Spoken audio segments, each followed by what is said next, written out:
those particular regions. I remember talking to Peter Z when he came through from Ukraine, the journalist from Ukraine, and he told us that on one particular night they would have maybe 50 barrages, which is having missiles coming through left, right, and center. And quite all right, you might even have a dome like it has been for Israel. But for how long are you going to be able to live in such an environment? Whenever there's a siren, they have to go into the bunkers. So you definitely feel for them. And like they always say, war anywhere is war everywhere.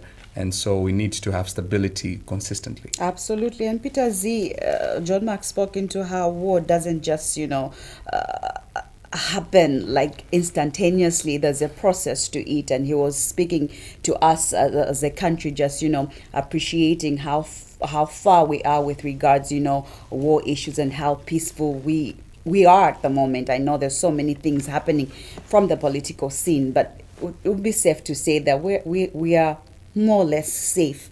Good morning, Paul. Morning, Naomi. Morning, John Mark. Good morning to the viewers. Glad to be back on the show. What are we looking forward to today? Quite a number of stories, of course, as always, Naomi. Absolutely. Conversations continue on our different social platforms this particular morning. Let's get to check out with how the weather and money markets are faring before we check out with what's coming out from the newspapers.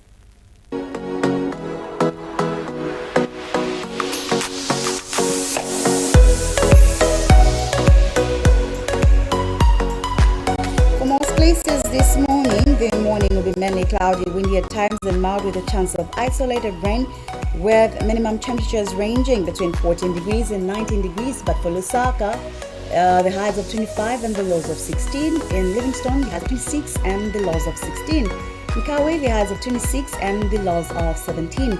In Dola, the highs of 26 and the lows of 16.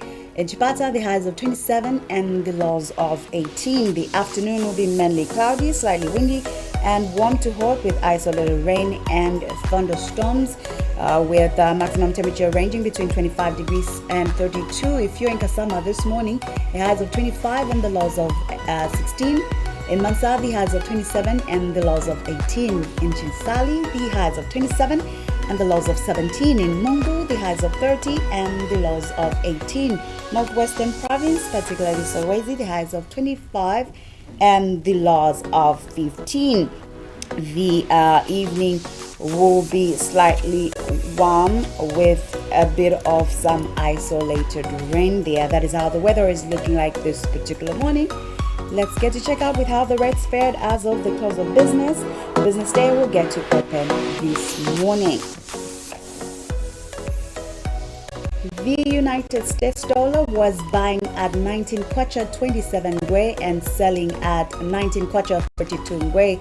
The Great British Pound buying at 25 kwacha 96 ngwe and selling at 26 kwacha 4 ngwe. The Euro buying at 22 kwacha 57 ngwe and selling at 22 kwacha 64 ngwe. The South African Rand buying at 1 kwacha 18 ngwe and getting to sell at 1 kwacha 18 ngwe. Note that these rates are indicative and of course may vary from bank to bank. Even as we head to business day this morning, these are your rates courtesy of the Bank of Zambia. Keep the conversations flooding off on our different social platforms. After this short break, we'll be back to check out with what's coming out from the newspapers. Ooh. Some kids are just a step ahead. The winning difference? A spoonful of Blue Band. The only one with the right levels of omega-3 and 6.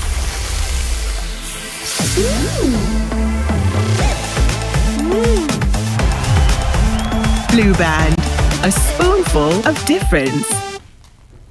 We will have some Blue Band giveaways before we can even wrap up today's edition, so you do well to follow through even as we dive into issues of national interest. At one particular point, we might switch it up so that you can also have a lovely breakfast moving forward. And your messages will be read on Facebook, so please keep them coming. Our Facebook platform, for those following through for the very first time, is Prime Television Zambia. I repeat, Prime Television Zambia. I can see at least a number of you have already started sending in your messages. The likes of Anthony, including Timmy Mwale Jr. We will get to your messages even as we progress on the Thursday edition. Let's get to find out what is trending in the papers. Indeed, let's get straight into the tabloids this morning. We let you know some of the leading stories. Like indicated, also we should be able to have a guest also joining us.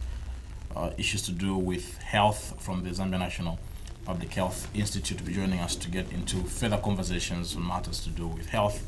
But before that, let's give you some of the leading stories in the tabloids this morning. As per custom, you also see these projected on your screen.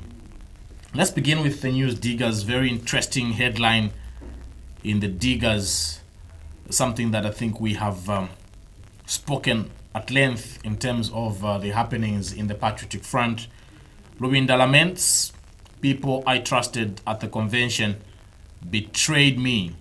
I didn't expect those results.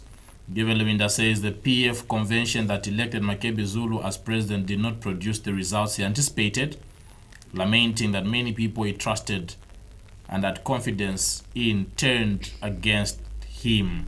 Lubinda, however, says he is not leaving politics, insisting that those who thought his political career was over would be disappointed. Like, no. I'm still here. I'm still here. I'm not going nowhere.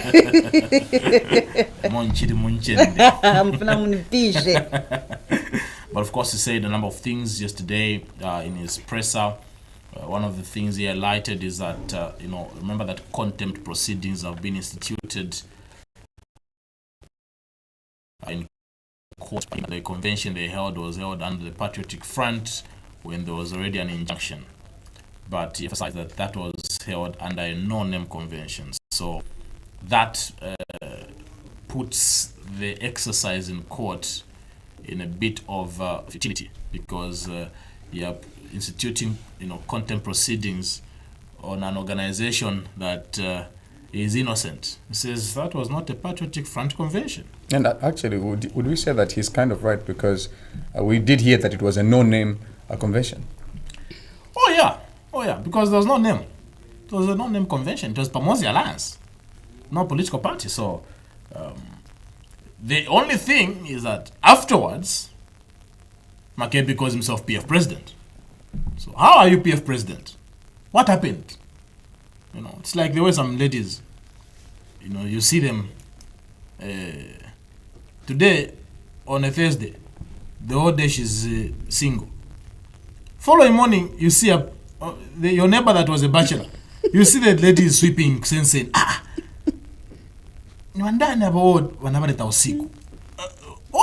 it's a wife now. I didn't think it can happen anytime. Previously, we saw Given Lubinda as acting president of the PF. Then, all of a sudden, we saw Makebi as PF president. How did that change? Maybe that's a question they need to answer in court. Maybe someone needs to take Makebi to court, say, how did you become PF president? Because you're calling yourself PF president. They don't remember any convention. There was an injunction. So how did he become PF president? That's a question Makebi can't answer. That's a question the PF members equally cannot answer.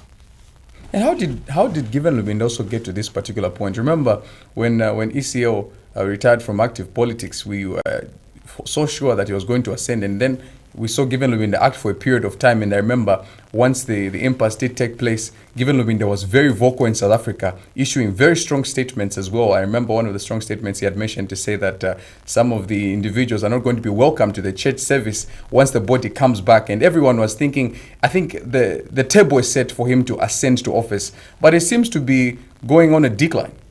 I don't think so. I don't think you'll be right to call it a decline. It's the happening is the Patriotic Front. It's not automatic that you expected him to win. It's what we call for when you say it's democracy. So when you say it's a decline, possibly you are joining the rest of the choir that wanted him to retire from politics. That's why maybe he's responding to you that I'm still here, in case you thought that I'm declining. I'm still in the game. So I don't think we can call it a decline. It's just the circumstances that have happened in the Patriotic Front. And maybe the big question really that we need to begin to ask is, if you paid attention to the presser, he mentioned a number of things. One of them, he spoke like a father. If to be very honest, in his presser yesterday, he spoke like a father of the opposition. He said something important. Look, if we don't unite, we'll all perish as fools. That can't be overemphasized. Says if we don't unite as opposition, we'll all perish as fools. One of the things he said also is, because incarcerated Rafael Nakachinda has gone to court to challenge the decision that validated the election of Mao Sampa. Says, look, this is unnecessary. And I agree with Given Luwind. Say, no, let's bring the people together, and I'm willing to be the mediator. Because yes, we are grieved that the court has ruled that way. No one is happy. But for now, let's avoid the courts, because the courts, like we've seen in the past 2 years, have not been of help. So when he says we will all perish as fools if we don't unite, what does that mean? Does it mean that if they don't ascend to office, that is perishing? Uniting does not automatically lead to ascending to office. But what is perishing? What's the context of perishing? The opposition dies. It's weakened. It's diminished. That is something very important to take home. The unit he was referring to is not going to State House. No. The unit is referring to, if you paid attention, and you didn't, because if you did, you know what he said. Because he said something very important. Look, now that you've taken Mao Sampa again to court, look at what has happened in the last 2 years. Have the courts helped us? They've actually divided us as PF more than they've united us. Mao Sampa, of course, declared himself PF president, citing a Lusaka High Court ruling and even, dissolving the party structures. The Rangos, Paul Hafela, intensified with accusations and counter-accusations, flying factions, battles for control ahead of the August 13 general elections. Now, with where we are, I know the call was on unity yesterday as you are speaking into how Baluvinda spoke as a father, but would that really happen? But that was the spirit of that presser. That's why I'm asking colleagues should be following these conversations, because that was the spirit of this conversation. That look, Mao Sampa has taken this route. The court has validated him as the leader. Going to court to challenge that will not work to our advantage. I am willing to put people together. Whoever is aggrieved, let's put them together. But let's avoid going to the court. Let's talk. Let's not bring the party further down, the party that is already going down. And any genuine Patriotic Front member really should support those caused by Luwind. That if the Patriotic Front continues to fight, a house divided against itself cannot stand. You see, even in a marriage, if you are having problems, John Mark, with your wife, and it's because of Jelita, the neighbor, who is causing the fight, maybe she likes you or you like her, and your wife discovers. You see, the battle is very easy to be won if you and your wife are speaking one language, understanding that the threat is Jelita. But if you are also blaming your wife that, no, you don't look as nice as Jelita, I can tell you, the problem will not be solved. So, solving a problem first begins with agreement. We agree that, look, this is the problem. We are not the problem. This is the problem. Not the two of us.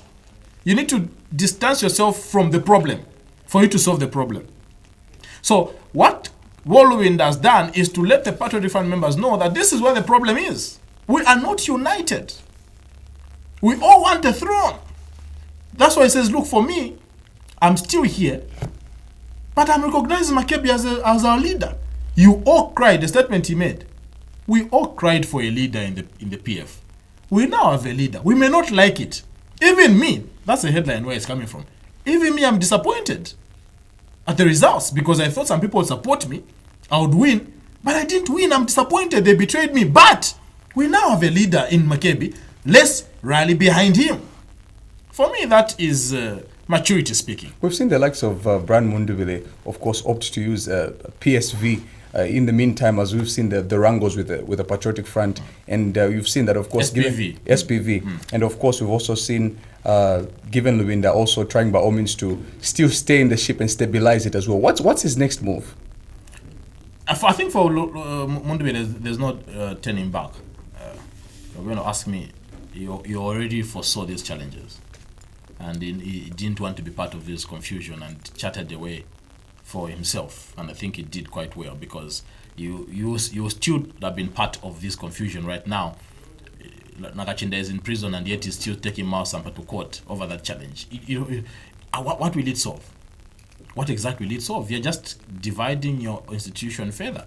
So what Mondowile did really was rather a smart move politically. Others might not agree with him in terms of the methods he used, but politically, that was the option he was left with. So there were rumors also that he was holding Mr. Lowenda was holding secret meetings to destabilize the party, of course, which he denied. He spoke into how he has every right to associate. Yeah, those were rumors, but I think, if we're going to be very honest, we must also give a lot of credit to Lowenda for holding the party as acting president since 2021. A party that has had a lot of confusion. It has not been the easiest of tasks, actually. When Michael Sata died in 2014, you see one of the things that happened is that there was confusion on who takes over. Remember, those 3 months, Guy Scott acted as president of PF and as president of the country. It was the toughest 3 months for Guy Scott. Ask him. He's still alive. It was the toughest period. 3 months only. Acting as the president of this country and as president of the PF. It was his toughest period. Remember, at some point, he fired one SG. He fired Edgar Lungu as SG. Appointed some Davis. Davis also refused before the media. People protested in the country. He had to rescind his decision. It was a very tough period for him. Extremely tough period, because they didn't have good relations with Edgar Lungu. Now, 3 months as acting, it was very tough. How long has it been for Lowenda? But has he really been appreciated? What gets rewarded, of course, gets repeated. Has he been given that, appreciation? I don't think so. That's why people now be describing him as falling or decline. It's because maybe we don't see, the task that he had to undergo. How many court battles right now has a PF undergone? Even right now, if I were to ask even any lawyer, says how many cases are before the courts of law for the PF, many of us have lost track. That's the organization you are presiding over, where even the court cases you can't count. It's been a tough task for Lowenda, and we'll continue following up these conversations as pertaining the Patriotic Front. Government introduces benefits bill for former presidents. VIPs. There is a bill that is before Parliament now, where, of course, former vice presidents should also have proper benefits, and I think this is something that it has been long overdue, if you are to ask me. We do have the Former President's Benefits Act in operation that guides when you leave office. These are your benefits. You're entitled to secretary, equivalent to deputy PS, equivalent to vehicles, equivalent to 80% of the salary of the incumbent. That's quite much, though. 80% of the incumbent. What the incumbent is getting, you're getting 80%. That's quite much. You're entitled to a house to be built in the area of your choice. You get to choose. Therefore, I'm paying up State House. You choose. Kingsland. I remember FTJ wanted near Baobab. That was a huge challenge, actually, because I think that land was a bit contentious. But that's the land he wanted. So therefore, I'm paying up Baobab. I don't know why. Maybe there was gold there. Or Sujilite. So, but the vice presidents don't have that. Unfortunately. Second in command, there's no law that grants them these benefits. I think it's an error we have in our law. And I'm glad that that conversation has gone to Parliament. Because look, why should you have benefits for former presidents and yet former vice presidents are languishing in poverty? Because one of the things benefits do is to maintain the dignity of the former office holder. You don't want to see a former vice president being chased from a house because he has not paid rentals. You don't want to see that. So no wonder those benefits are there. You know, when you are employed, Or, God forbid, being attacked because he has no security. no security, yes. One of the things, you know, even in companies, one of the things they do is, depending on your cadre, on your level, you know, cadre is the wrong word because I think people What a wedding! depending on your rank in an organization, certain things, certain privileges will be given to you so that you do not suffer the embarrassment that maybe other people suffer because of the rank you hold. That's why you find other people are being given houses.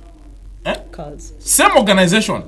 Others that don't have houses given to them. Others have houses. Why? Say you need a bit of what?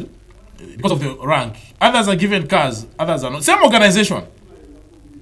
So even in that regard, it's the same conversation with former vice presidents. I don't know why we've never thought about it. Why do you think that a number of stakeholders have not pushed for this particular agenda to bring back the dignity of the former vice presidents? It's a big question, John Mark, and a very genuine question. Why haven't we had this conversation? Why have we let it slide?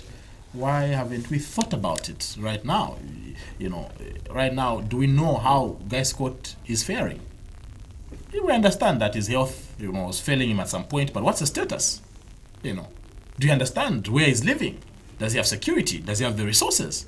You can't allow someone that acted even as president for 3 months and you don't care about his welfare afterwards. Do you think that we missed an opportunity to bring up this conversation when we were talking about Bill 7? Because that's when I think we should have at least brought this up, at least not just those in the ruling, but even those in the opposition, to at least ensure that just like the president, there's security assigned to him and also houses and just the benefits of traveling out at least one particular time of the year. Yeah, I think we had a window, an opening where I was supposed to put in some of these contentious issues and include them in Bill 7. But I think, like you noticed, that the mind was already made up for government to go ahead with their proposed amendments, that even when people came and were consulted, they added their thoughts, those thoughts didn't find themselves in the final document. So I think it was still going to be an academic exercise because truly government was fixated in what they wanted to do with that law. That even when people went and were consulted, they added their thoughts were not recognized, unfortunately, at that point. So even if we brought that conversation, I don't think it would have seen the light of the day in the final document, like we saw with Bill 7. But glad, and I'm hoping that maybe in this 1 month we have, this can quickly pass. We have a law that protects the dignity of former vice presidents. The only thing we see them is being invited as state functions. That's the only thing, and maybe others being sent as election observers. That's the best that a sitting president begins to do. Like, okay, can I send you out, go and observe elections? My allowances will keep you well for a while.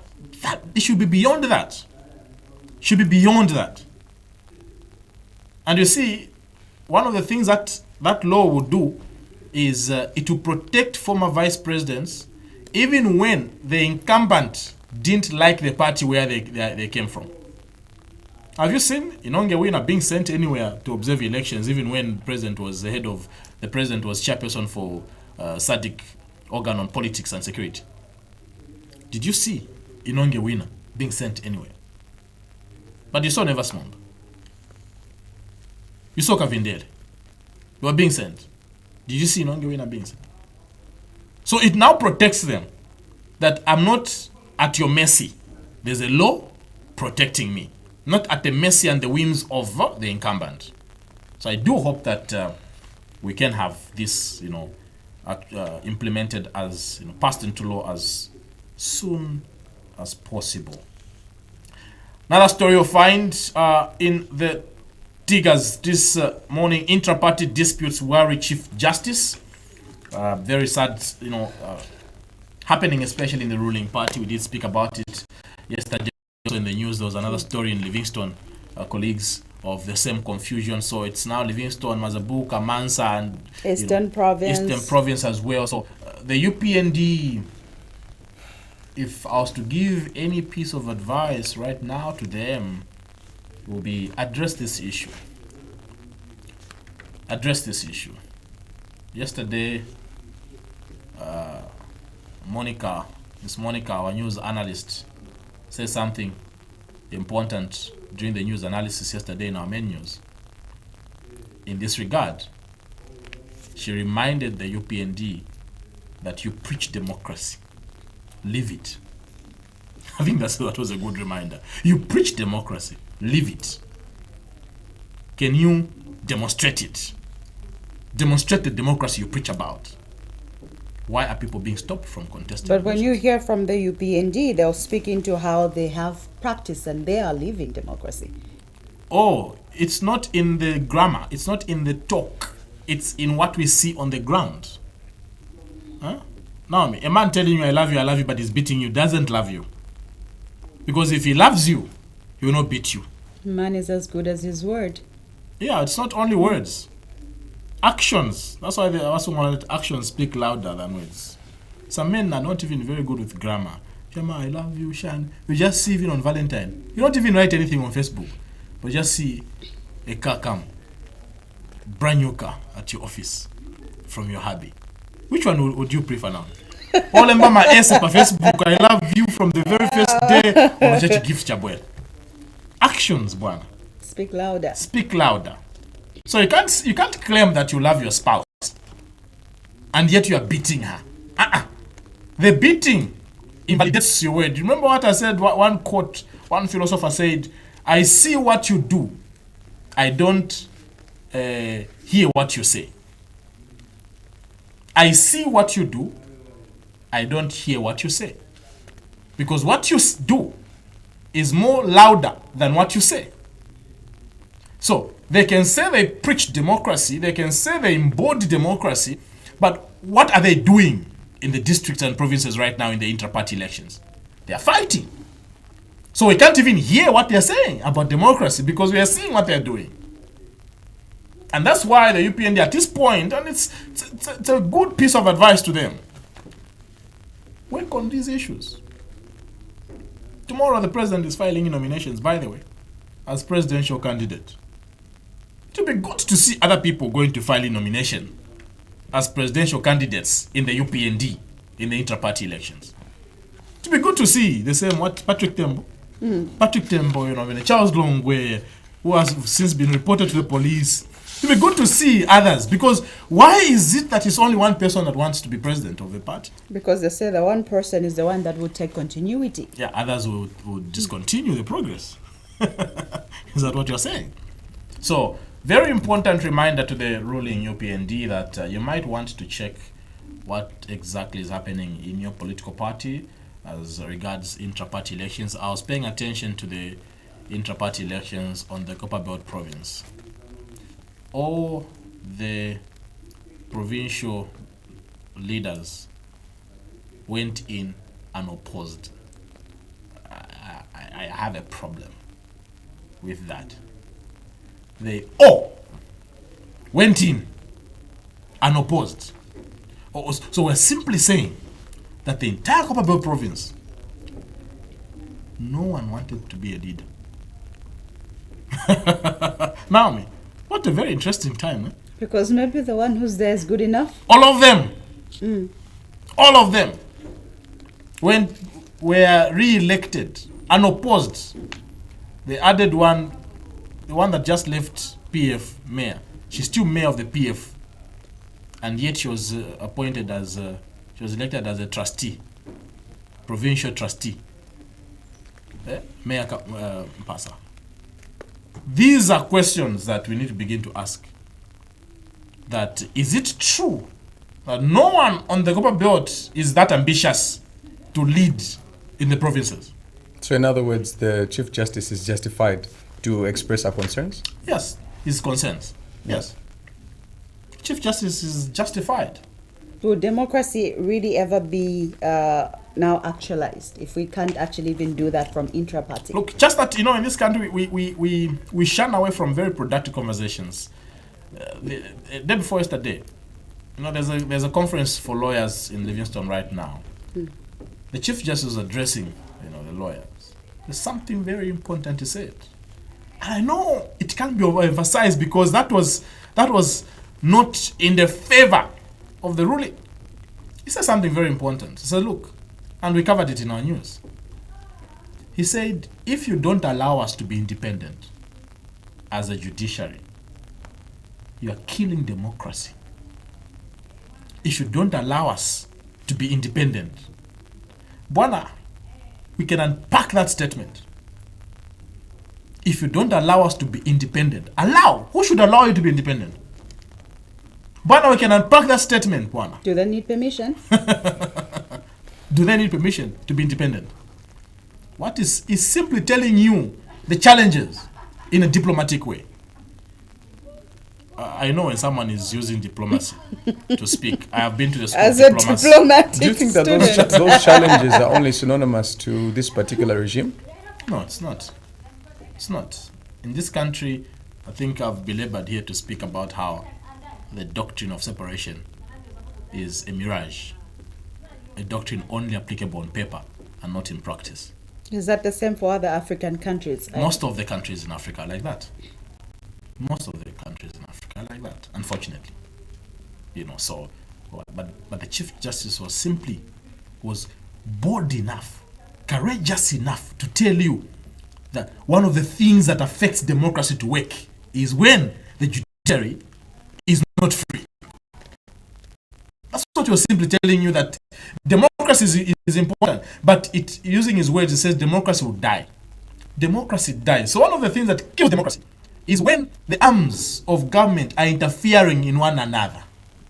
That's his admission. Have we ever had a government that has allowed the judiciary to thrive? And we've seen both those from the ruling and opposition literally face the same verdict of going behind the bars when they are proven to be guilty. Tell me a government where sitting ministers were being arrested and convicted. Tell me a government where ministers have been investigated, serving ministers investigated for corruption, while the serving ministers found guilty and are sentenced. Tell me a government. Then I'll answer your question. Tell me a government. But tell me a government where former ministers are taken to the law enforcement agencies, convicted and sentenced. All governments. That answers your question, John Mark. And that's the gap we still have as a country. And in most cases, sometimes an individual is being investigated and they're holding public office, but instead of them necessarily being removed, you find that they are simply shuffled to another department as well. Yeah, just taken to another ministry as if you're solving a problem. So then what will we need for the judiciary to be truly independent? Structure separation from the executive and legislative branches? That on paper, that's already there. When will it be actualized then? On paper, it's already actualized. On paper. On paper, that exists. The doctrine of separation of powers exists on paper.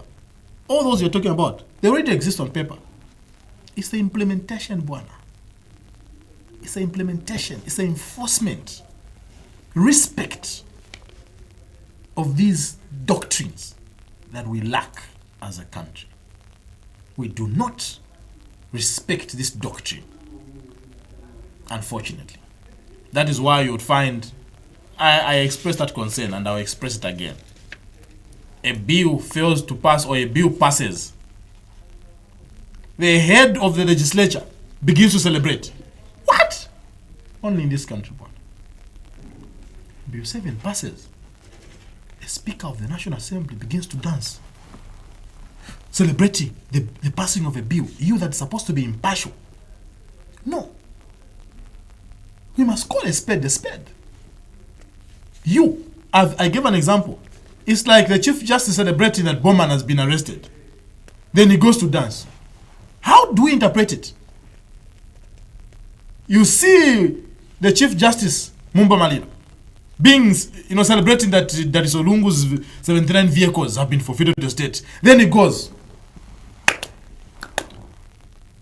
But that's what the Speaker did. Do you remember the conversation when that did actually break? We heard that the Speaker, people were saying in the comment section, they were saying it's because the Speaker is the one who's supposed to vote. So the conversation drifted to whether or not the Speaker voted. Whether she votes for the or bill. not, she is the leader of the legislature. Okay? The legislative arm of government is presided by her. And in that arm, There are people from different facets, different political parties, different schools of thoughts. So when a decision is passed, it's not in a place to begin to celebrate or to cry. Why were others still actually, encouraging that move? From the and political they didn't circles. condemn it. Oh, from cadres can never see anything wrong with that. But if you can see anything wrong with the Chief Justice celebrating a judgment from the courts, you will equally see something wrong in what the Speaker did. So these are questions on the doctrine of separation of powers that we need to begin to interrogate extensively. Another story you'll find, Speaker reserves ruling on fate of PF MPs crossing the floor. Lawyer Patrick Sanga asked a very important question. Article 72 is very instructive in the Constitution of Zambia. When a member of parliament decides to defect, automatically they lose the seat. There are two issues here. Two issues. No, even if an MP dies today, there can be by-elections, okay? Because the Constitution guides you can't have a by-election 180 days preceding a general election. So that has already, we are already in that period. So no matter what happens to a seat of any member of parliament, we can't go for by-elections. So that is guaranteed. But the seat being declared vacant can still happen. And that is what, and I will be paying attention to what kind of ruling the Speaker will make. Because the law is very instructive.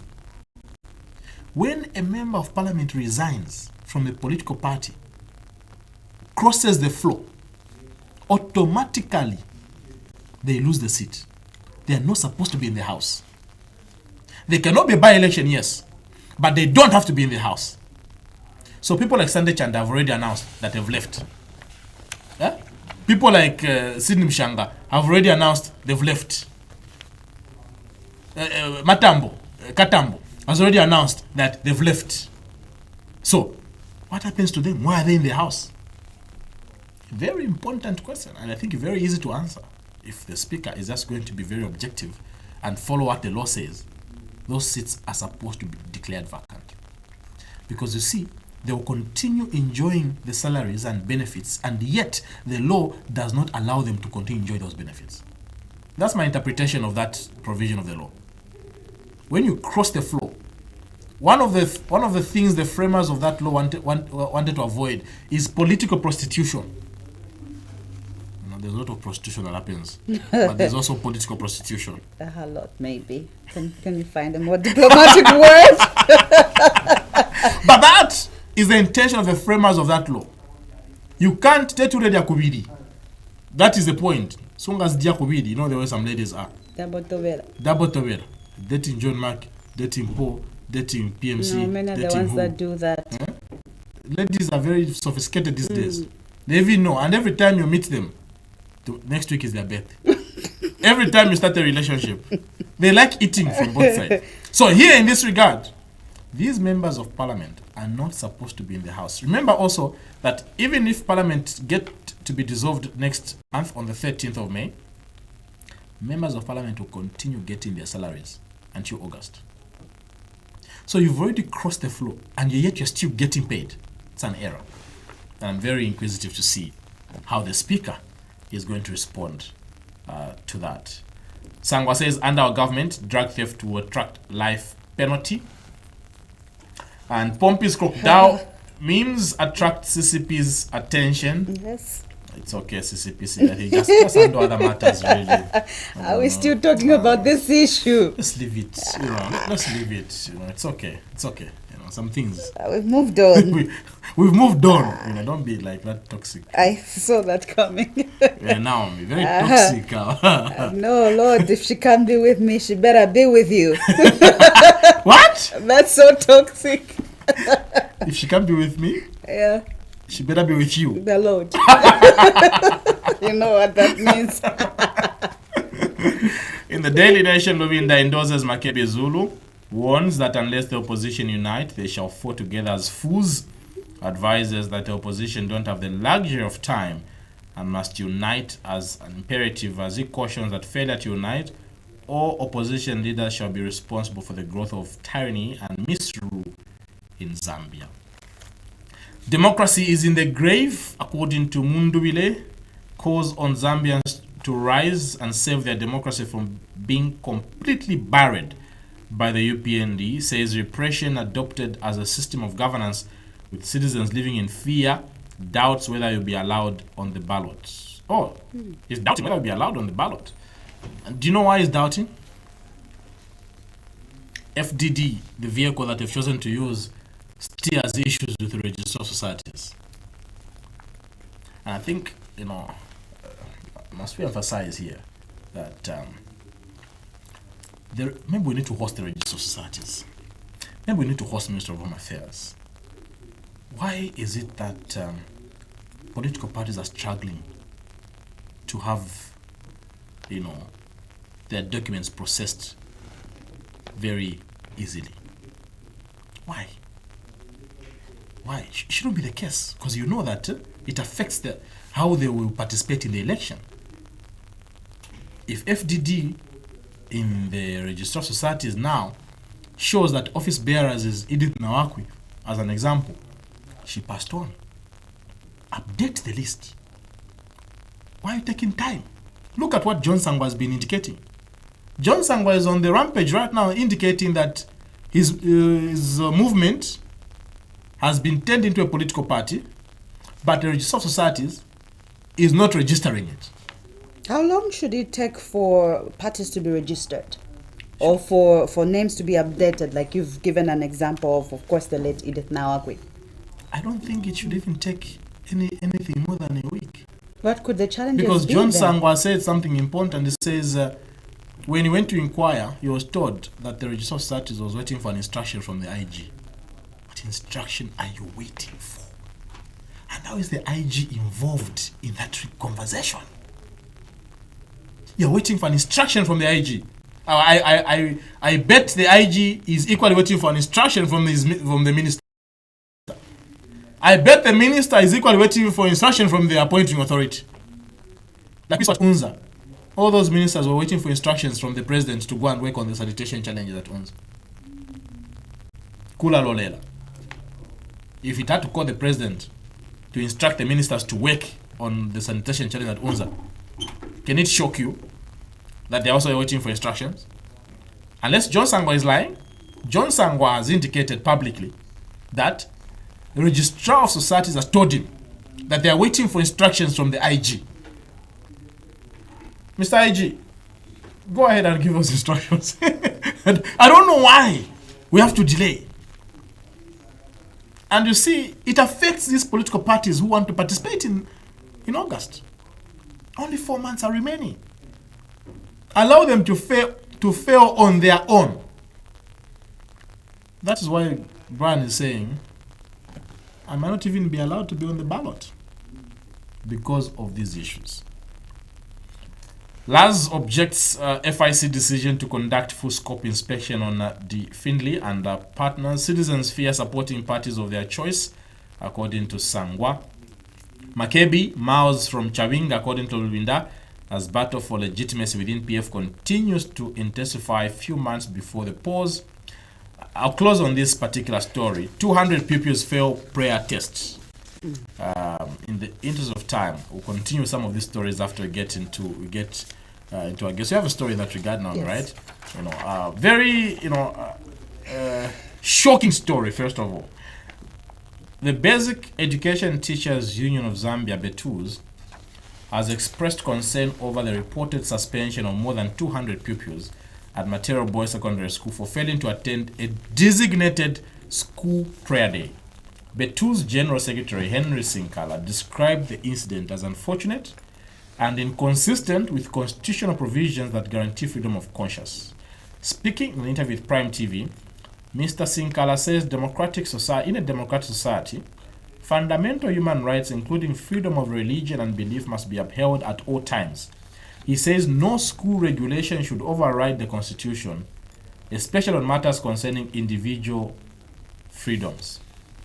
This is where, so maybe for those that have missed the story, Material Boys is run, majorly by the Catholics. Majorly by the Catholics, yes, for years. They had a prayer day after Easter, okay, where all pupils were supposed to attend, and 200 pupils missed. The school says, oh, you missed prayer day. You're not writing the test. So tests have been going on, and those 200 have not been allowed. 200 plus have not been allowed.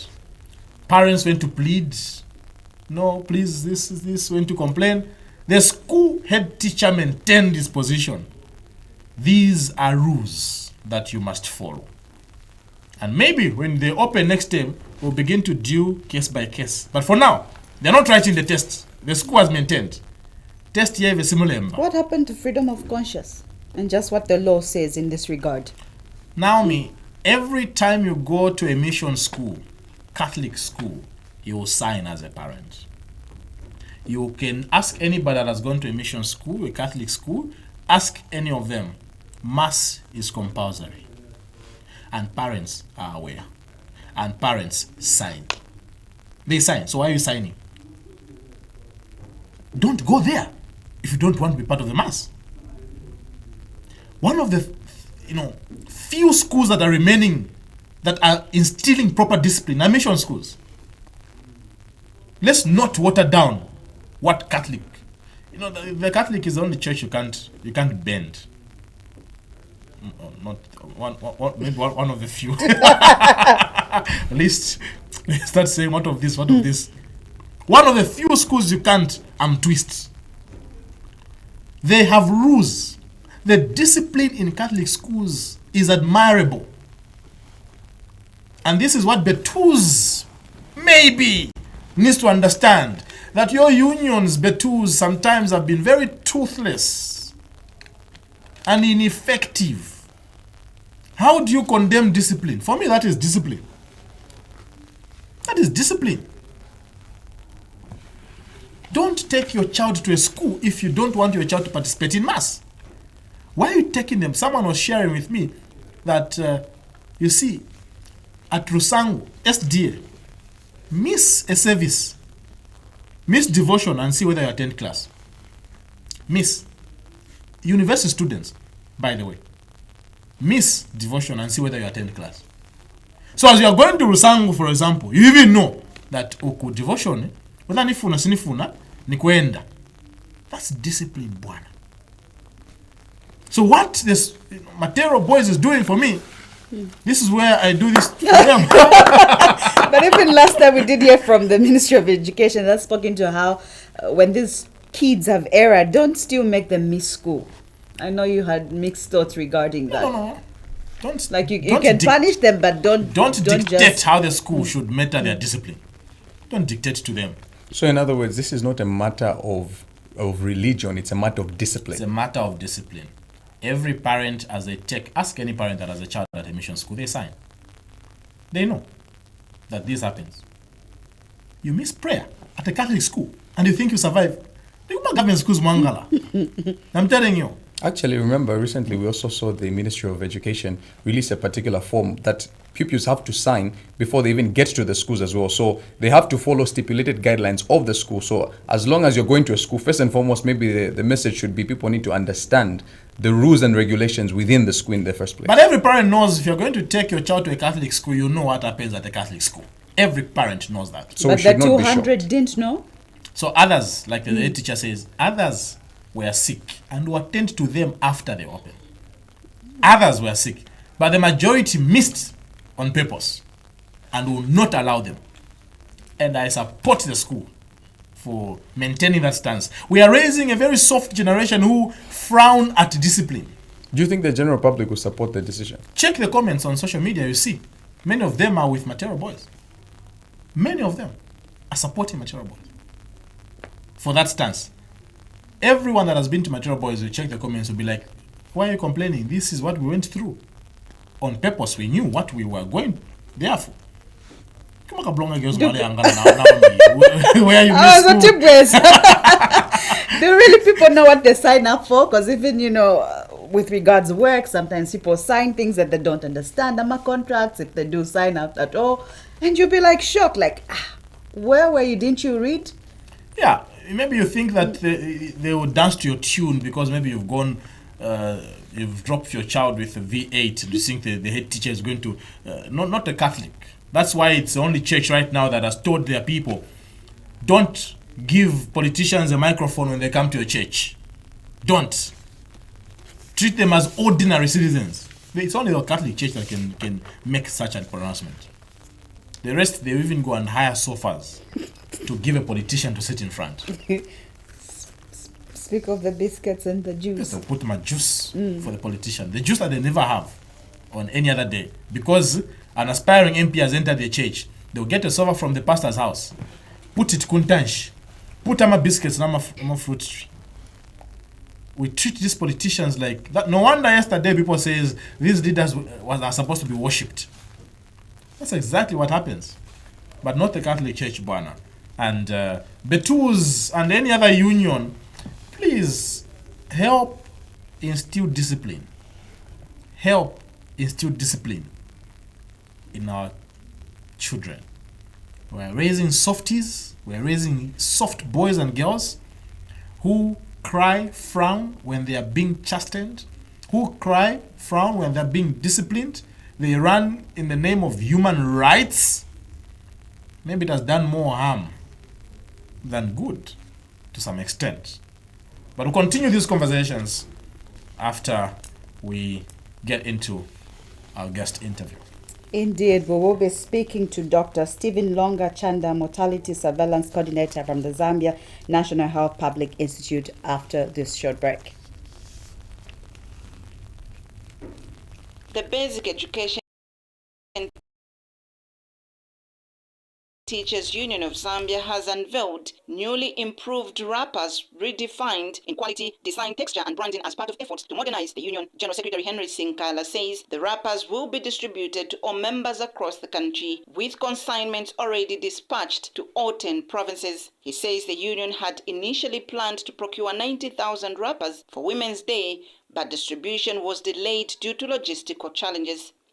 So this innovation symbolizes our commitment to excellence and modernization, ensuring that our union's identity is carried with pride and distinction.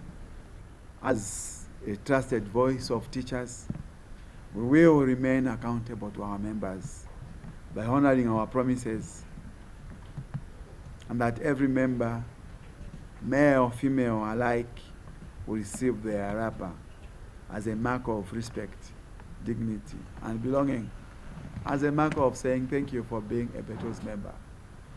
We are nothing without you. This is why every year, every day, we think of how best we could be relevant to them, so that indeed we distinguish ourselves from the rest. So. Meanwhile, Mr. Sinkala has expressed concern over the reported suspension of more than 200 pupils at Matero Boys Secondary School. The pupils were allegedly barred from sitting for end-of-term examinations after failing to attend a designated school prayer day. I want to advise that it should be the last one, that they are being chased, or they are chasing, or they are suspending children who never participated in the Easter. It's not every school-going child who is at Matelo who is of the same faith. Others are Muslims, others are Christians, others are witnesses, for example. So you must respect their faith. And any school rule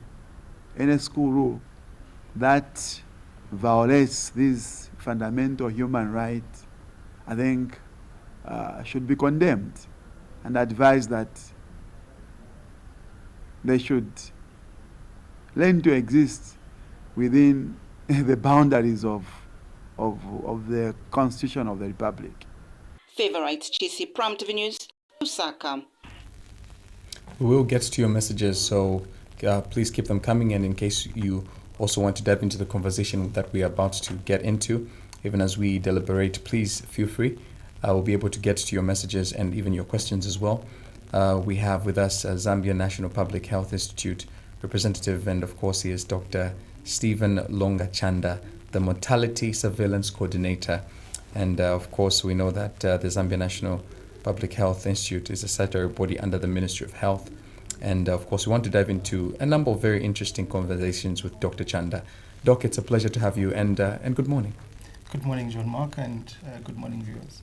Indeed. And just from the onset, maybe just care to shed more light in terms of the Zambia National Public Health Institute for those who are catching wind of it for the first time. Okay, so the Zambia National Public Health Institute is a statutory body under the Ministry of Health.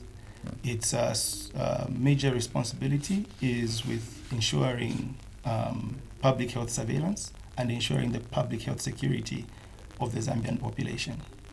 Indeed. And even as we just begin the conversation, first and foremost, Doc, why is knowing how many people are actually dying or passing on important for health planning? Okay.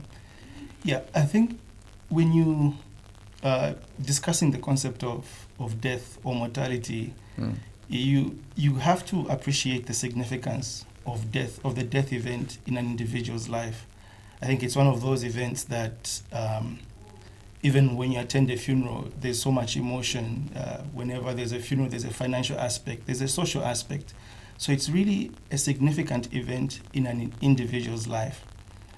Coming from the Public Health Institute, there's also another dimension in that as the institute that is mandated in safeguarding the public health security of the nation, we recognize that some of these deaths that are happening within the country could be preventable.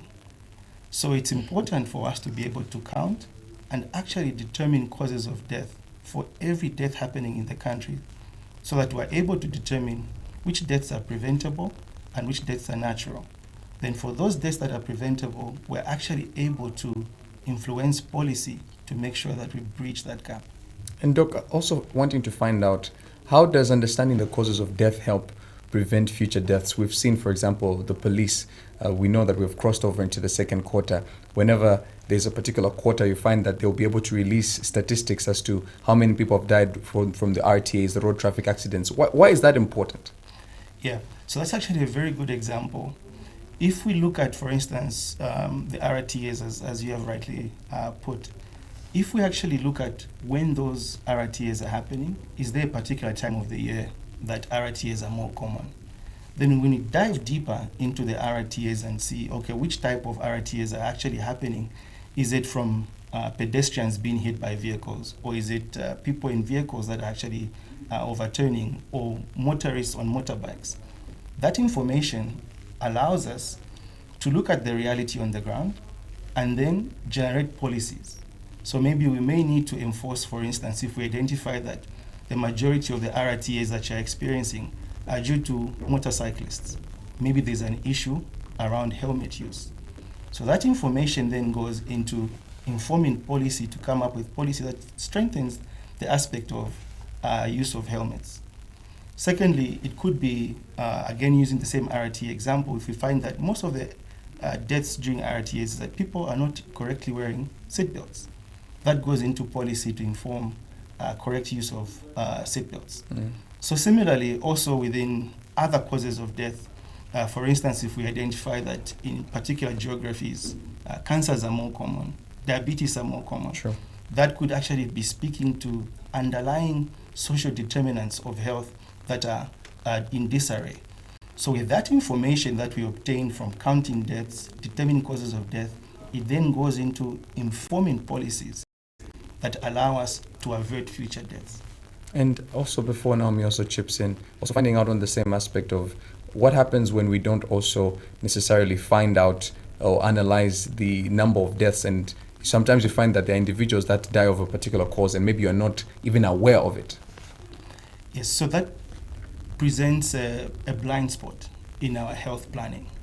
Because as you might be aware, with the limited resources available to fund health activities in the country, prioritization of health activities becomes actually very important.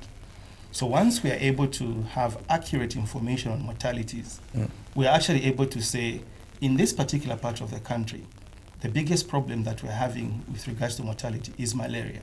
So we're actually able to influence policy to allocate more resources towards malaria. The similar example, if we're able to show that in this part of the country, the problem that we're actually seeing is road traffic accidents, we're actually able to influence policy to actually allocate resources towards that. So we move from a scenario where we have generic planning across the entire country, but actually move to intelligent planning with actionable information that is being generated from mortality surveillance. So in a way, mortality surveillance becomes as a tool that can actually optimize public health planning. Right. Very interesting conversations, Doc, that we are having this morning, and we must continue to have these conversations for us to know and, of course, do better. With regards community engagement also, how do families and traditional leaders help identify deaths in community? Okay. So because although we're coming from the health aspect, if you look at a mortality, it's actually a family affair. It's a community affair. When someone dies, that person is coming from a home. That person was part of a community. So for us to be able to accurately gather information about that mortality, we need to be able to engage the family as well as the community. For that engagement to be effective, we have to approach through the traditional gatekeepers, who are the traditional leaders, who actually allow us to actually enter these communities and be able to obtain information that allows us to be better determine the causes of death. So Right. they are a very critical component. Right, and from our traditional homes or background, certain times people would not want to identify or know what has killed their, relative. How important is it for them to actually know? Because sometimes we have to break down the mystification that may speak into how maybe this person was bewitched, such conversations. Yeah. So some of the work that we have been doing has actually shown that some of the challenges that the community has in talking about death is because of the sensitivities around around the information about death. This individual could have had a disease that the family is not comfortable putting out. So as part of the interventions that we are doing is that we are actually training who we're calling community surveillance assistants. These are individuals within the community who are actually trained in ethical ways of obtaining this information. So they know how to approach the family, ensure that there's privacy when they're gathering this information. And most importantly, the information that they gather is not shared with other members of the community, but it helps us as the health system to be able to understand what the causes of death are. Right, and back to community as well. Why is community participation critical for accurate information? So it's extremely important because if you look at the statistics that the country has generated about where people die in Zambia, recent statistics put it at close to almost 60% of deaths that are happening in the country are actually happening in the community, and about only 40% are happening in health facilities. In certain parts of the country, the number of deaths happening in the community is actually even as high as 90%. So if we're going to understand the picture of mortality in Zambia, we also have to have a way of obtaining information about deaths from the community, in addition to the information about deaths coming from the health facilities. Right, and with regards the health workers also, when they get information, how do they use the information once it's collected? So this information is actually extremely critical to feed back into the policies that the community will be experiencing. For instance, like I mentioned, it allows the community to prioritize. If we identify, for instance, in a particular area or a particular community, that the leading cause of death could be due to diarrheal diseases, that tells us there could be a sanitation problem in that particular area. So that information becomes valuable for that particular community to begin to prioritize interventions. That information becomes ammunition for the community to actually lobby the lawmakers in that particular area towards interventions that can help alleviate these problems that they are facing. So this information is actually for the benefit of the people from whom we are getting this particular information. Right, and even before we have John Mack back in the conversation, with regards, community and having to report the deaths and registration, how are we faring and how can the public be able to actually do that? Okay. So within Zambia, the official there's an institution under the Ministry of Home Affairs and Internal Security, that is the Department of National Registration and Passports and Citizenship, that is actually mandated by law to collect information about all the deaths happening within the geographical boundaries of Zambia. According to the latest report, that is from 2020, approximately only 18% of deaths that had been estimated to occur within the boundaries of Zambia had been registered by that institution. So we still have quite a gap, but unfortunately, despite that gap, we still need the information about mortalities happening in Zambia because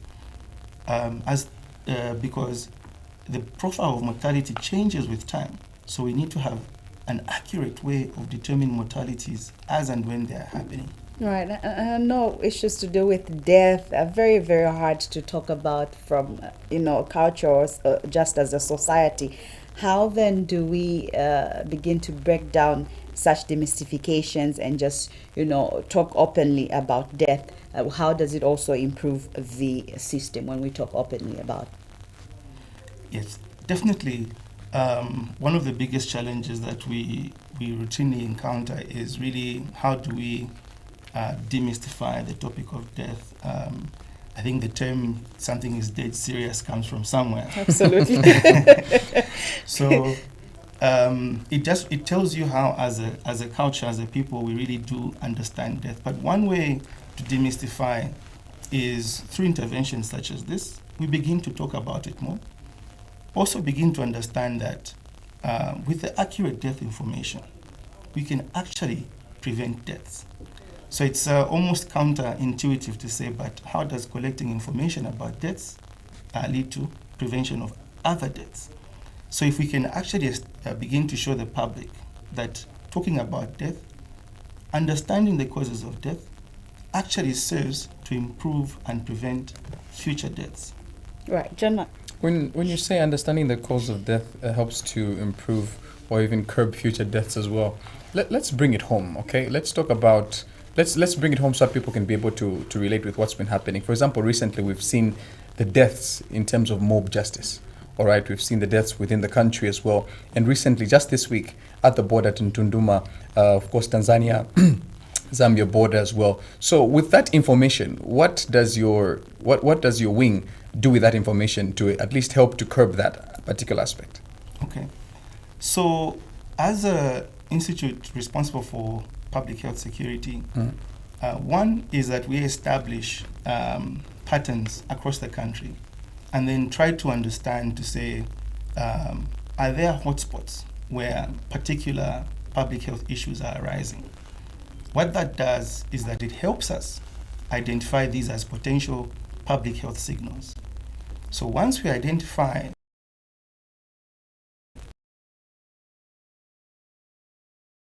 within the institute, that activates to respond to these public health But signals. in this instance where you're finding that it's not necessarily a hotspot, but there are incidents that are similar but happening in various parts of the country, how do you work around that? Okay. So what becomes now important is the understanding of what are the precipitating factors. So as an institute, we're also engaged in research.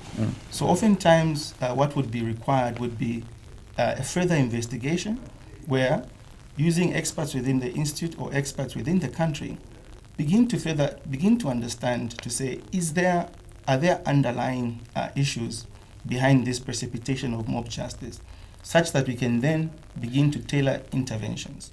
So the approach is always evidence-based. So we identify the problem, then we correctly characterize it, and from that correct characterization and complete characterization, we can then begin to see what interventions we can then put into place. And even before you give your concluding remarks, I know that this is also an election year. All right, and not so long ago we had the Electoral Commission of Zambia urging the members of the public to come out and state if at all they've lost a relative, and so on and so forth. How do you also collaborate with those institutions that also depend on your statistics so that they can come up with at least a proper list of the electorate that should be on the ballot? Okay, so we are working extremely closely with the Department of National Registration, Passports and Citizenship in identifying individuals who've died in the community. So because our mandate is towards public health security, there's a time aspect to it. One sudden death in the community could be the first death, could be the first signal of a major public health accident or incident happening within the country.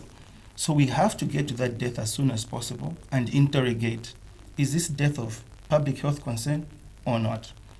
Once we've done that, we then link that particular death to the Department of National Registration, Passports and Citizenship, that then is responsible for the issuance of death certificates and updating of the official registers. So that department is the one that then links with organizations such as the Electoral Commission of Zambia. And just out of curiosity, I know that Naomi hinted on this, but like Naomi had mentioned, we are a people as Africans who have got myths flying left, right, and center. We saw it with COVID and whatnot. What about those in the villages who report maybe based on witchcraft and whatnot? How do you handle that? Okay, so we have means that we determine causes of death in the facility where a medical doctor is present. The doctor is able to look at the patient's file, the different tests that they've done, and confidently establish what cause of death, what could have killed this individual. Based on the test results, the patient's history, the doctor can say this could have been due to complicated or cerebral malaria.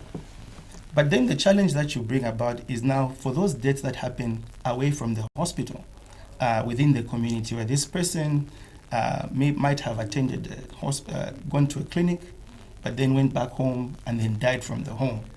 How do we then determine causes of death in those situations? So we have a technique which is known as a verbal autopsy. So this comes from a term from a term of a food diagnostic autopsy, which if you've heard of a postmortem, where a pathologist is able to examine the body and then determine a cause of death.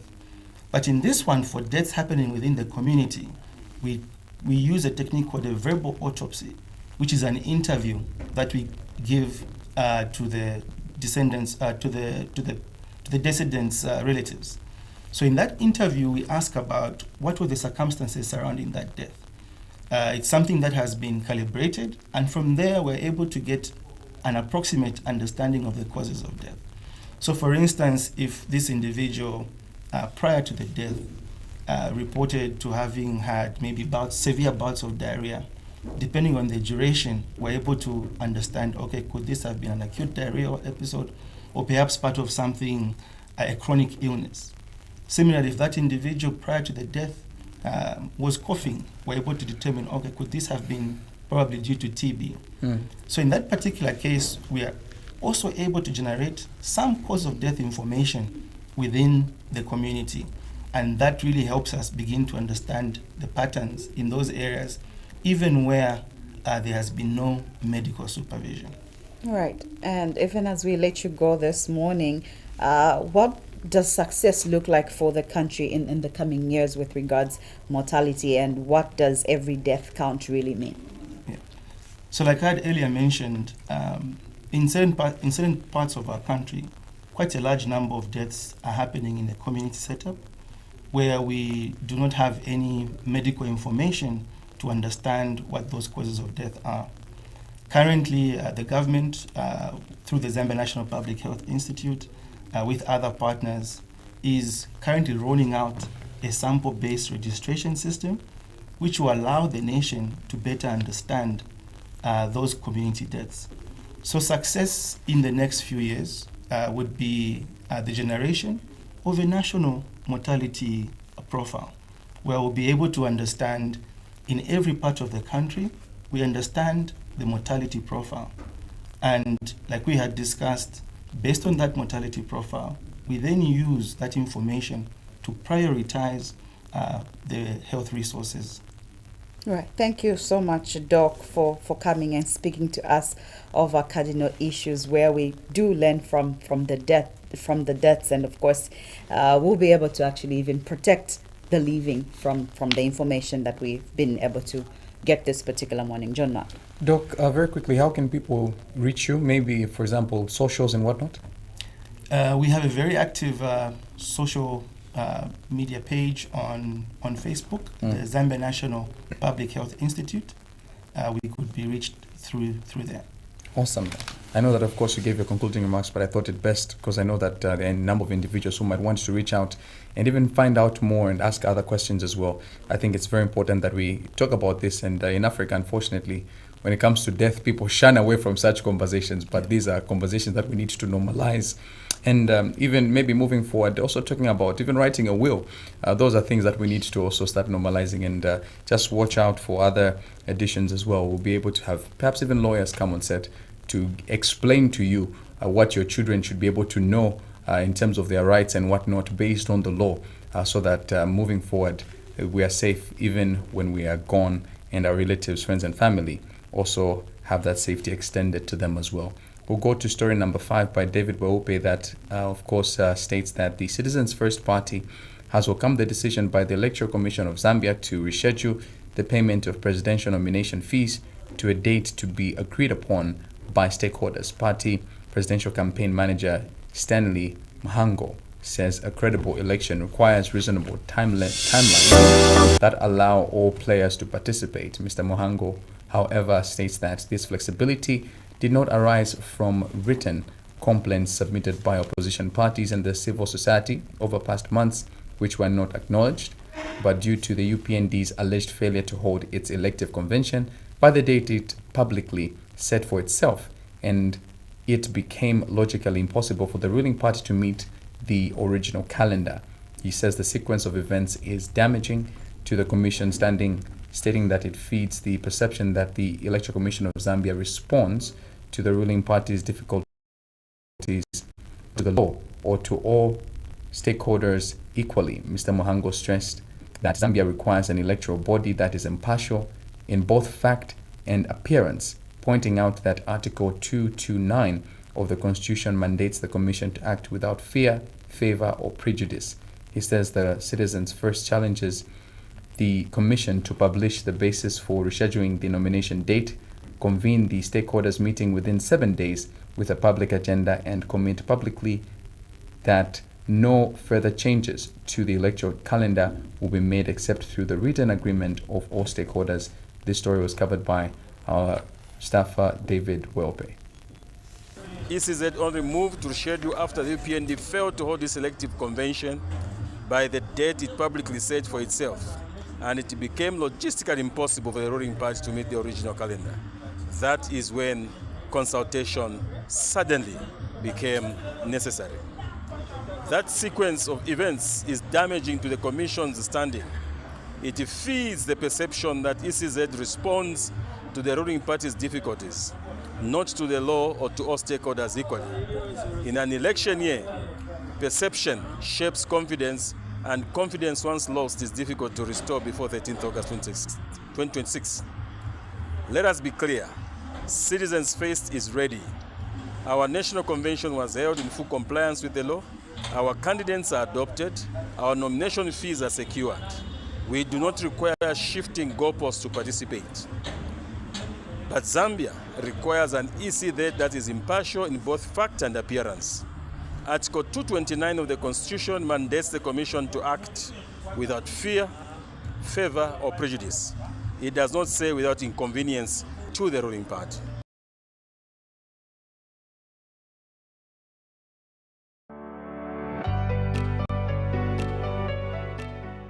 There's nothing confidential about the constitution-making process, for God's sake.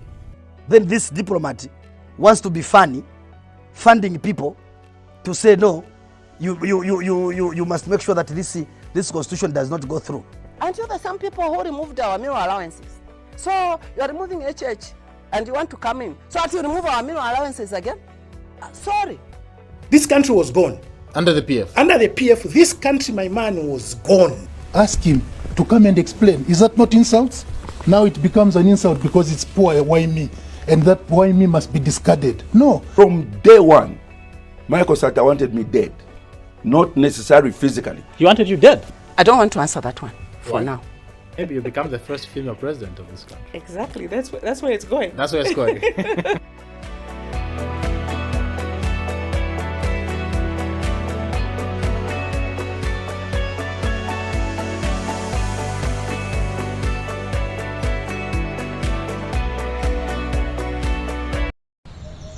Start your day with Sunrise Breakfast Show.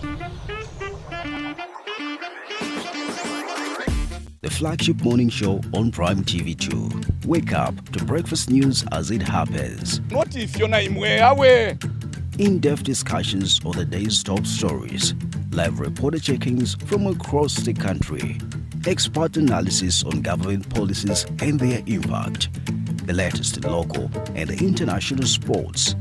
Catch us on Topstar Channel 110 and follow us on Facebook at PTV2 Zambia. Sunrise Breakfast. Sunrise Breakfast Show only on Prime TV2, the home of breaking news. All right, and of course we continue with today's edition. A kind reminder that you can join our conversation on our Facebook platform, Prime Television Zambia. Drop a comment, we'll get to your messages almost immediately. Maybe Naomi might help me out on that. And then we'll have, of course, the Blue Band giveaways very, very shortly. We will let you know which questions that you could be able to answer. We want to make it as simple as possible, so we'll give you the question and give you the answer so that you don't have to scratch your head and think too much. We want to ensure that you get yourself a Blue Band product. And please, just a kind reminder that those of you who've been able to, of course, answer correctly, like Percy yesterday was the only one who got it right to say you do not need a fridge for you to be able to keep the Blue Band product from it actually getting, of course, to go bad, if you will. So just like Percy, please come through within the following 3 days from the time that you actually did win. And you do well to also just take a screenshot of your answer, even as you are also dropping that. Isn't Percy far off from here, John? Last time round, he said that he was in the country. He's in the country. Or maybe, Percy, if you're generous enough, like Albert, you can just say, well, I have given you the product. But I'm sure he has relatives. If he's unable to, his relatives can be able to get the products for him. Just Most some definitely. messages this particular morning. Nelly B. Jean, I do see you. Eyes for eyes that see. Sweet Stan, good morning. John, Naomi, Paul, and the rest of the D-Break followers. I won't stop talking about the Imi Sepela app, which was launched on Youth Day, but up to now, no one is talking about it. Can someone from the Ministry of Youth talk about the app? The Land of Plenty is glued. Real Black Bull, good morning, D-Break family. Greetings. Kasempa is glued. Joe Kakoma says, good morning, D-Break family. What will happen if the former vice president goes back to active politics? And Jolwe says, hi, Paul. I think the pupils needed to follow the rules of that school. In fact, that is how it's run by the Catholics. I have a niece who's an SDA, but she goes to St. Mary's School. On Saturday, she goes for prep at the same school, and she misses the day of prayer on Saturday. Timmy says, morning, D-Break family, watching you from Macha, Joma, Southern Province. Mwansa as well in the comment section says, Bwana Po, you have a good spirit. I like your courage. Mwamvera. Paul Zulu says, I think the legislation involving the vice president was not fully protected. Imagine how many VP were appointed from Chiluba to Manawasa era. Almost 7 now. We only have one running together with the president. Sakala also in the comment section saying they're watching and they do agree with Paul with regards the Matero story.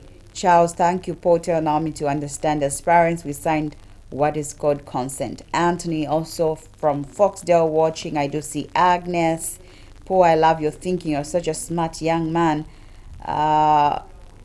Hamaka Lebe, I hope I said that right. Why is John Mark looking down, Paul, when you're talking about love issues?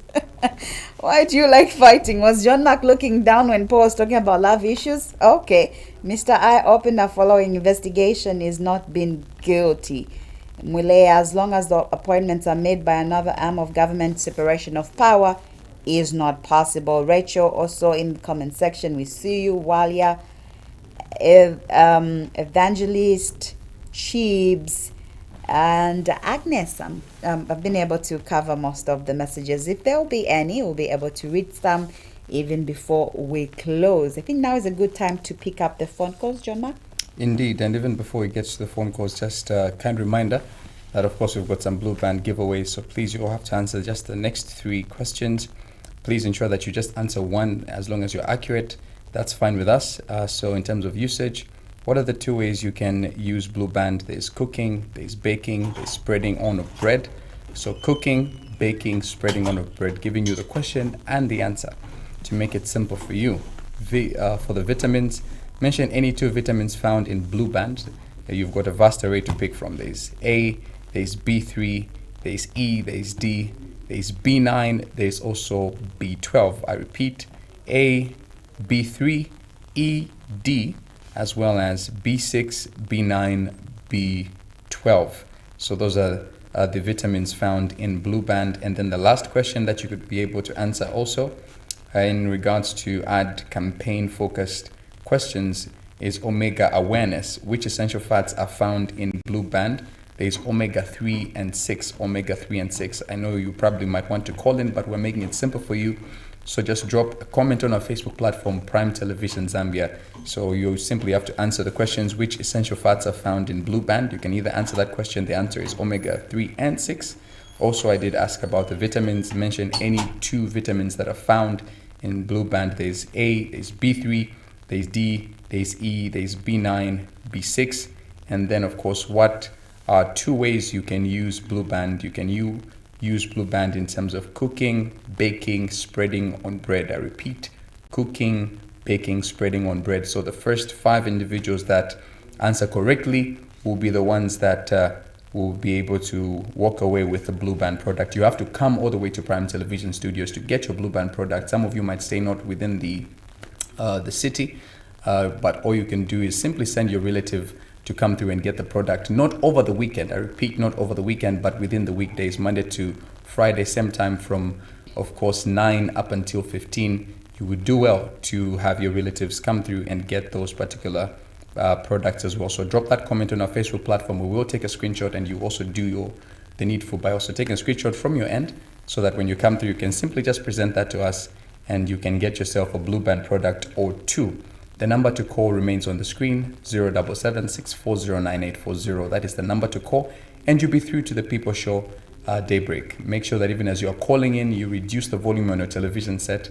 Begin with your name, where you're calling us from, and then you can go ahead with your contribution in that particular order. I repeat, your name, your details as to where you stay, and of course, you can go ahead with your contribution. It might be a question.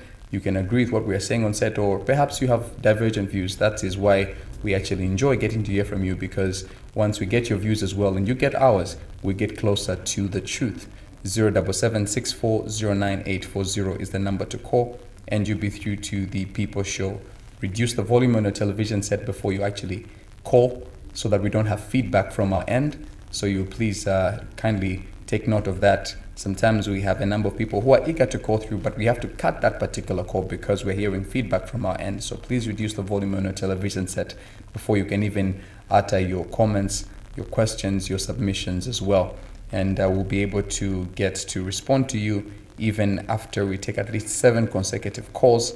And we're eager to get to hear from you. I know a number of you are already sending in your messages on Facebook. We've read 1 or 2. We might read others as well, if time does allow. But of course, in the interest of time, as we are still waiting for your calls to come through, maybe Paul can just quickly run through with the other stories in the papers that were also of his interest. Yeah, maybe let me just shed a bit of more light on one of the things that I did speak about earlier, talking about the bill that has gone to National Assembly on former presidents and vice presidents. Remember, the current law we are using is the 1993 Former Presidents Benefit Act. So that has also been proposed to be repealed and replaced with a new law, because some things in that bill actually do not relate to the current happenings of today. They have to be updated. You also have to look at even when someone has died, they're not there. How are you taking care of the children? Because you also don't want to see a situation where a child of a former president is turned into a beggar just because you are a son or a child of a former president. There's a level of lifestyle people expect you to have. So we also equally have to protect that, and I hope that the law will be able to deal with that. Very contentious issue also is, like someone said in the comment section, is what if the vice president, for example, also returns to active politics? How do you do with that? I'm hoping that that can also be addressed. People like Dr. Nevas Mumba, who are active in politics, should they get their benefits? It should apply the same way it applies to former presidents who lose their benefits when they return to active politics. It should also equally apply to former vice presidents who decide to participate in mainline politics, so that the level playing field is equaled. So I'm hoping that we can take this quite serious as a country, especially in terms of the content of the bill. What exactly is in the bill? What is being proposed, in the bill?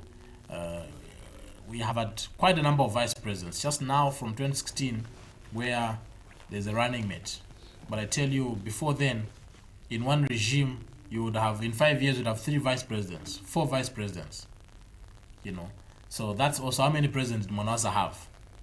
Maybe 3 or 4. There's Lupando Mwape, Novas Mumba, and Rupia Banda, and all these others.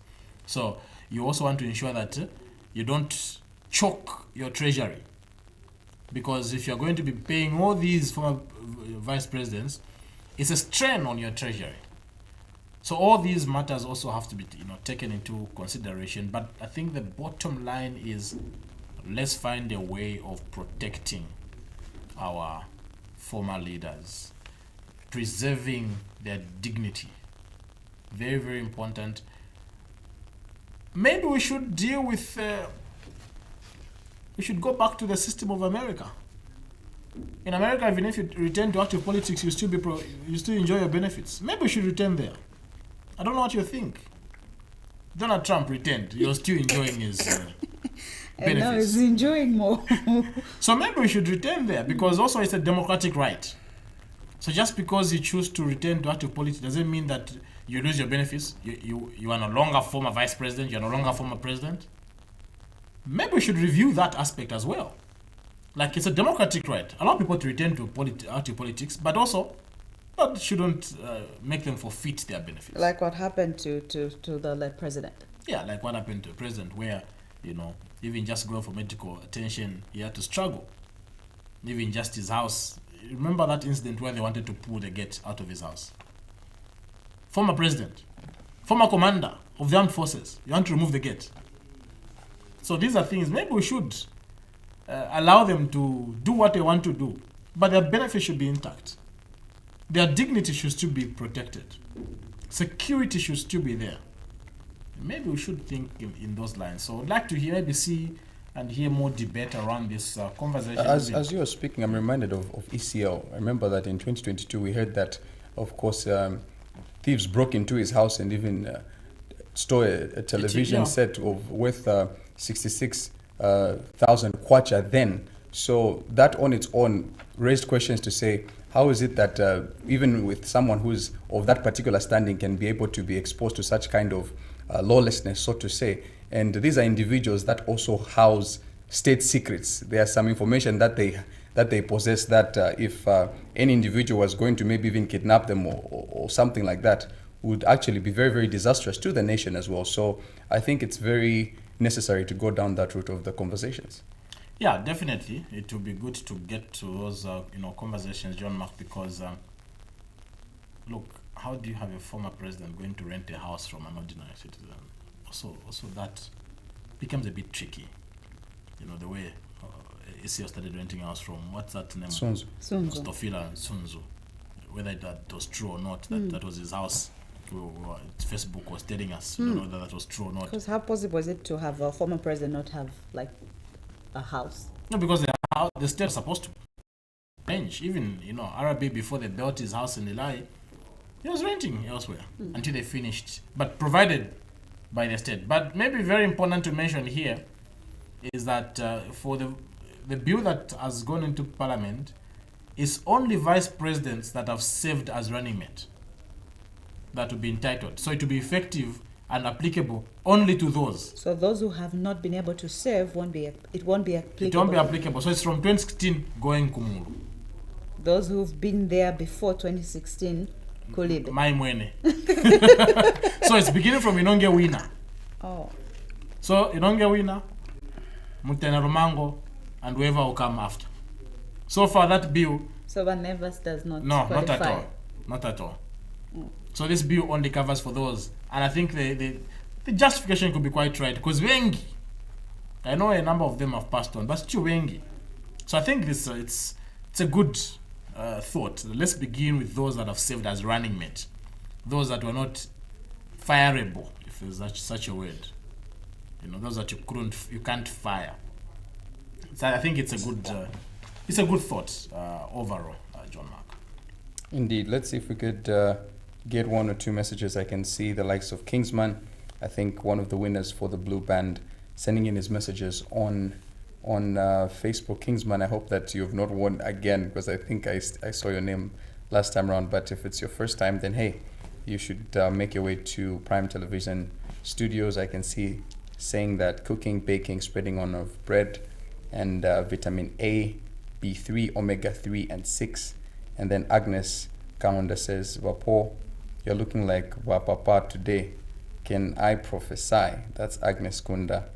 Kingsman says politics is now an employment. And Percy Chama says, my sister-in-law will call for the price. That's, of course, Percy Chama speaking about yesterday, him getting himself a Blue Band product. And if at all we are not able to get some calls, maybe we can give our concluding remarks, beginning with Naomi, and then Paul can take us home. Of course, it was in the news. The late former President Edgar Lungu's son, Daliso, has had his application for a stay of enforcement of a judgment dismissed by the Economic and Financial Crimes Court Division for lack of merit. Daliso was seeking a stay on the execution of the judgment delivered on 18th February 2026, which ordered the forfeiture of his properties to the state, which properties include 70 motor vehicles and several pieces of land valued at 24 million kwacha. In this matter, Dalitso, along Salods Traders Limited, which company he is a director, had filed an ex parte summons on 20th March 2026, seeking a stay of enforcement pending determination of the appeal, and had cited the Director of Public Prosecutions as the respondent. The application was made under sections 11(4)(a) and 81 of the Forfeiture of Proceeds of Crime Act number 19 of 2010. Did we see that it would turn a bit different, Paul? I know as we go. I don't think so. It was clear. Yes, he had tried to, stop that from being implemented. I think it was very clear that there was no going back in that direction. You can't have such wealth and attribute it to one person, really. We need to find a way of protecting our state resources as a country, and I think this should serve as a lesson to the rest of the people coming after, both in this government and the next government, that you must be able to give account to what you have. You must be able to state, I got this from here, and this is the proof. And accountability is a thing we should pride ourselves in. People should be able to ask you where you got what you have, especially if you are in the public space. You should not frown at it. And the kind of vehicles, okay, what would one person do with 79 vehicles? You want to be changing a car every single day? What will you do with 79 vehicles? So also, that's why if you look at the statistics, those that don't have and those that have, the difference is miles apart. The haves and the haves not, the difference is miles, and that's one of the reasons, is because the people that are on top want to get everything. It's like the way they try to validate the scriptures. It says the poorer will keep on getting poor. The poor get on poorer, and the rich are getting richer. Most of these things that happen in the world can be traced to the scriptures. It's biblical. And we need to find a way of bridging the difference.